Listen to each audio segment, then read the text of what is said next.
subcritical water will act like chemical scissors. It snips the bond between pearls and releases the sugar. This technology has been used on several materials but never been tried on bakery waste. But I've done it and it works. This method offers 3 major benefits. 1. It doesn't use dangerous chemicals, so there's no chemical discharge into our rivers like what happened in Sungai Kim Johor. 2. It shortens the process time from 24 hours to just 10 minutes. 3. It's a simple method, consists of just 2 components, a reactor and a salt bath. I mix bakery waste and water in a reactor, and then I immerse the reactor in the salt bath where the water reaches the subcritical phase, and just like that, sugar is extracted. I recover 65% of sugar, which can then be put to good use in pharmaceutical as well as food and beverage industries. This technology is a clean and sustainable means of reducing food wastage. Our world is fast running out of natural resources. But with this method, what was once lost can now be recovered. Sugar today, many other food compounds tomorrow. Thank you. Questions from the judges?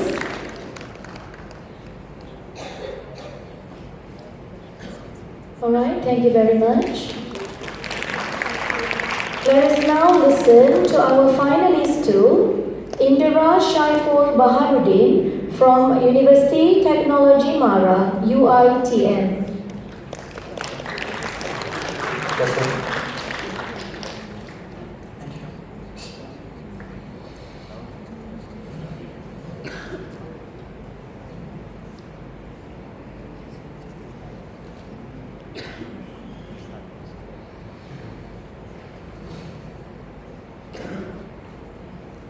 Seven years ago, I went to a rural village in Sabah.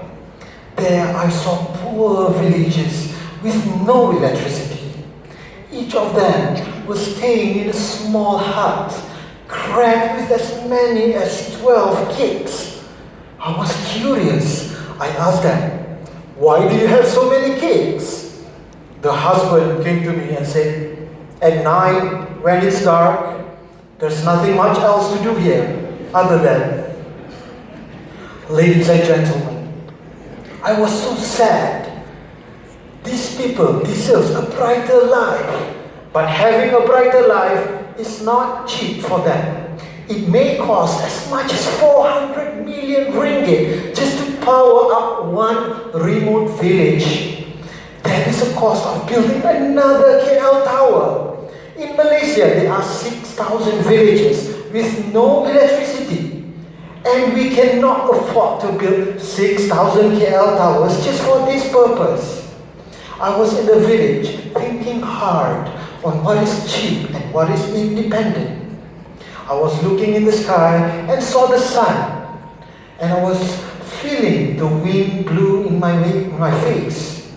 Then it dawned upon me, we have the sun, we have the wind, and both are free. All we need to do is just harness their energy and supply to the rural villages. Since then, I created the wind solar hybrid system and tested it on 3 different locations, uphill, seaside, and inland areas respectively. The results, the wind solar hybrid system worked successfully. Non-stop electricity supply with 70% energy generated from wind and sun alone, when other systems are only doing it at 30%. This system is far more superior than any other systems out there and able to work anywhere in the world. You know what it means to the villagers, right? It means that kids can study at night, fans can be powered, TV and computers can be used to the rest of us, to connect to the rest of us. Ladies and gentlemen, the best part about the system, it only costs 1% of the TNB installation cost, which means you can electrify 100 more villages with the same amount of money. Last week, I went back to the same village and look at how their life has changed with electricity. I asked the same uncle, "What changed?" He said, "Now we have other things to do at night. Life is brighter for us now." Thank you. Question from the judges.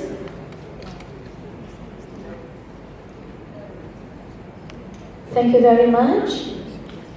Let us now move to our finalist 3, Sharifah Nazira Wan Ihsan from University Technology Malaysia, UTM. Mind test.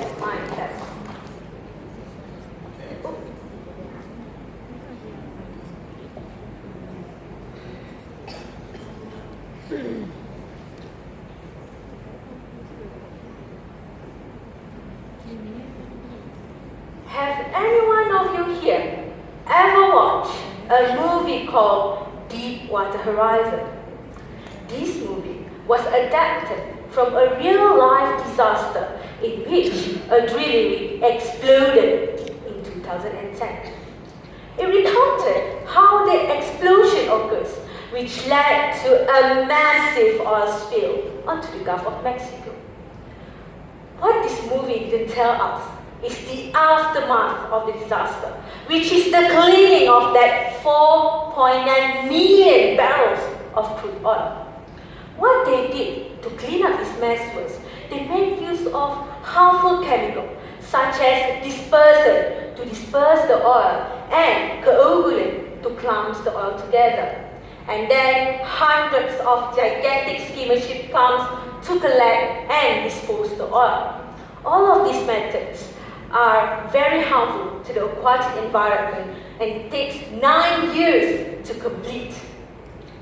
It got me thinking, instead of using all of those harmful chemicals, why not we clean the oil spill using a sieve?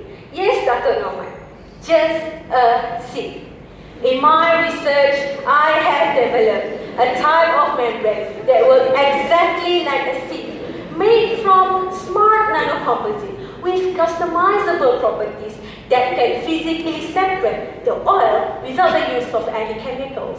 Imagine sieving your spaghetti noodles, where noodle was on one side of the sieve while water flowed through it. That is exactly how my oil sieve works. I have formulated the sieve with a combination of seashells on one side of the sieve to repel oil and sands and clay on the other side to let water flow through it. All of these materials are readily available in the ocean itself, making my sieve even more environmentally friendly. All we need to do now is just install it into 2 ships, tow it away along the oil spill, collecting the oil while leaving the ocean spick and span, free from any pollutant. And the best part of this process is, all of those collected oil can be reclaimed back and further processed into something useful.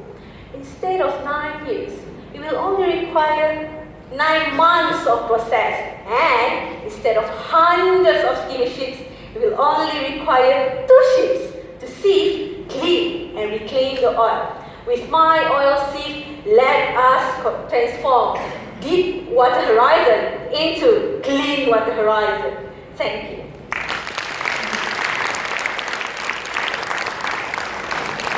Question from the judges. Thank you very much.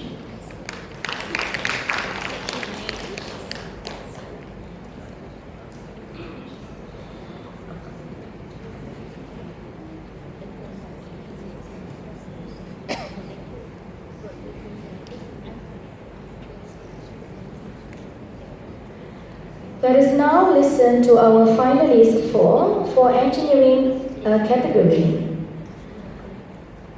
Kati Ravan, anak lelaki Sophia from University Malaysia Perlis, UNIMAP.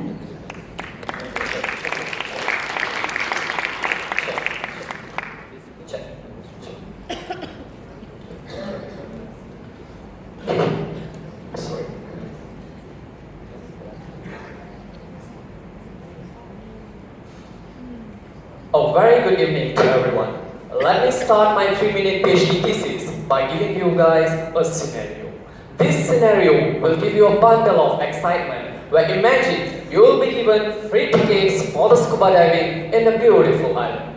What you'll be expecting here is Once you enter the deep water, you'll be surrounded by millions of marine creatures and you'll be mesmerized by the nature's beauty. But what if, I say, what if your expectations will be ruined by the bunch of plastic debris that will be surrounded by you in the ocean? Yes, it is disgusting, annoying, but it's the sad truth. The purpose here is about ocean plastic pollution that has become a global crisis and tragedy for our oceans and sea life.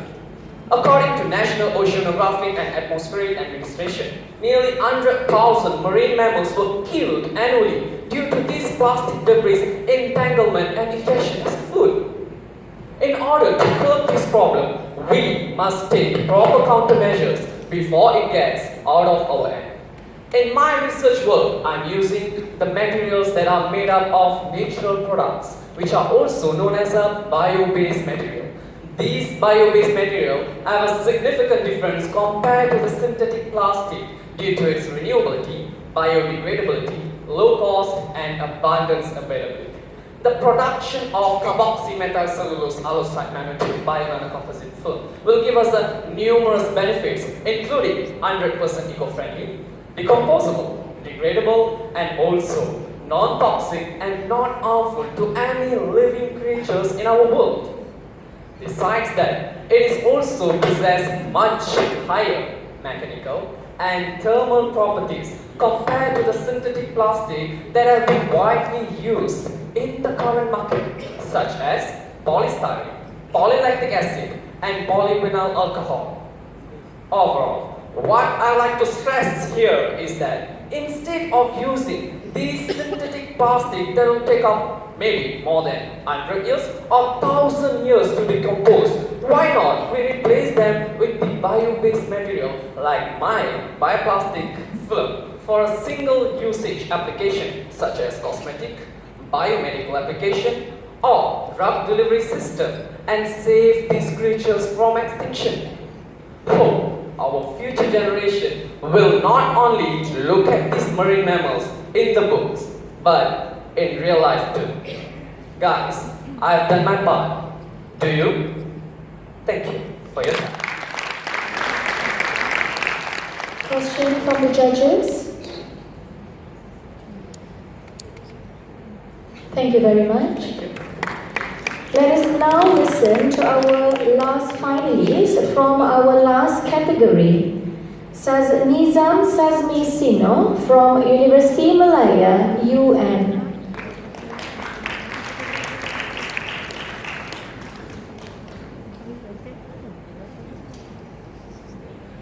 Check, sound check, sound check.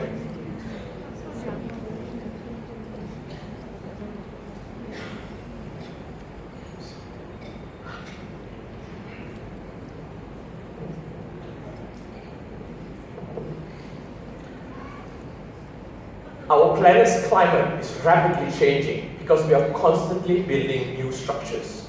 More buildings mean more pollution and fewer natural resources. Should we continue as usual and build until there's nothing left? Should we stop construction altogether but leave future generations without a roof over their heads? Or should we adapt and try to make construction as eco-friendly and sustainable as possible? Consider a Malaysian public school. An average of 17 new primary schools and 38 new secondary schools are built each year. Many of these schools frequently use the same design, and here lies the potential to reduce negative environmental impacts from future schools. To achieve this, I used a tool called Building Information Modeling, or simply known as BIM. BIM is a software used to construct buildings virtually in a computer. I modeled a school in Jerlun, Kedah using BIM and found out the exact quantities of building materials used. In this case, I wanted to know the exact quantities of concrete, which is the grey, stone-like substance which makes up our floors, columns, and walls. Using this information, I could estimate the environmental impacts of the school. Then I tried out different types of concrete to see if it would reduce the environmental impacts but not sacrifice on performance or cost. Oil palm shell, Coconut shell, bamboo leaf are waste from agriculture, which can be mixed into concrete. Not only are these materials eco-friendly, but they are locally available, meaning they don't need to be transported very long distances and they are cheaper to buy. When I replaced normal concrete with concrete made using oil palm shell, I reduced the environmental impacts of the school by up to 16%. And it made the school 21% cheaper to build. Using the flexibility of BIM, I've reduced the environmental impacts of the school before construction even starts. As part of future research, I'll be working closely with the Ministry of Education and Department of Public Works to make sure that eco-friendly schools become a common sight on the local landscape. In conclusion, schools aren't just any building, they are a place of education and learning. By transforming future schools into eco-friendly schools, not only do we directly reduce environmental impacts from their construction, but we can impart environmental values into our future generation in hopes that they will embrace sustainable development for an eco-friendly built environment. Thank you very much. Question from the judges? Thank you very much. We have listened to all our 5 finalists in the engineering category. All the